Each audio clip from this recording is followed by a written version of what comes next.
మాట్లాడి ఇందిరమ్మ ఇల్లు వచ్చే ఏర్పాటు చేపిస్తారు. ఓకే, ఇక్కడ మీడియా కూడా ఉంది, వాళ్ళు దీన్ని రికార్డ్ చేసి సీఎం రేవంత్ రెడ్డి గారికి పంపండి. Okay, right.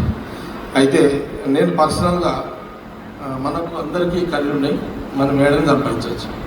ఇదానికి అవకాశాలు సంపాదనకు చాలా ఉండదు. ఏదైనా ఎప్పుడైనా ఇట్లా వేరే కార్యక్రమాలు ఉంటేనే ఇతనికి అవకాశాలు ఉంటాయి. కాబట్టి పర్సనల్గా నేను ఇతనికి ఒక 5 లక్షల రూపాయలు ఇస్తున్నాను.